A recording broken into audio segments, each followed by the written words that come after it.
Manchester United.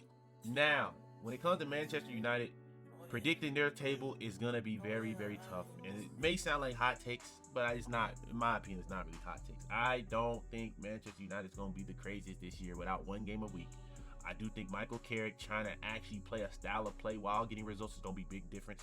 I think people was looking at Amram. Maybe you didn't like the style of play, but he was trying to instill a style of play while getting results. Michael Carrick came in and strictly tried to get results. This year, it seems like they're going to be trying a more possession style of play while getting results. And if you watch this team with the proper players that he had last year, they could not play possession. They had to pretty much play compact and hit teams on the counter. Now, I do think if you try to do a mixture of both, I think they can do that. But I do think if you now start to play possession a little bit more, your flaws are going to be a lot more apparent where your midfield is very open. You don't really have the guys and the facilities to play that style of play, in my opinion, in the Prem. And then defensively, I think they have a lot of flaws when you think about both fullback positions, when you even think about the center back positions, especially if you get them in space.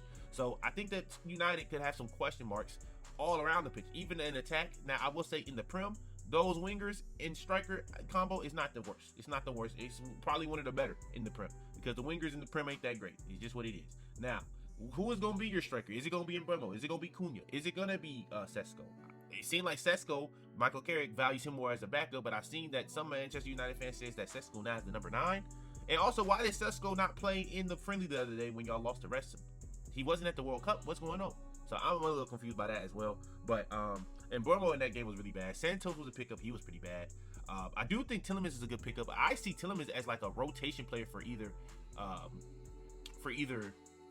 Bruno or to play alongside Bruno. But when he was best at Aston Villa, he was playing in the 10. And if he's being more of a rotation spot for Bruno, I think that could work very well. That's a very good depth option for United. But the thing is, those would probably be your top 2 midfielders. For your second best midfielder to be a rotation spot would not make a lot of sense. So I don't know. They got a lot of question marks for me. I do think it's a lot of question marks under them though. When you think about teams like Aston Villa, I think that they're losing some guys. When you think about teams like Newcastle, they're losing a lot of guys. I'm gonna probably say for now, Conference League. I don't remember if I had them top 6 or Conference League.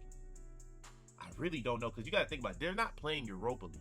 They're playing in the UCL while not being out first round to Grimsby Town and not being out first round in the FA Cup to back up Brighton. So I'm going to be real. I think the one game a week, pretty much the entire season. Like, they talking about these other teams one game. Brother, you had one game a week when you put it in the context of the other competition you also lost without having any European football. So I don't know what to really expect out of United, man. Because they're going to be not just playing for results anymore.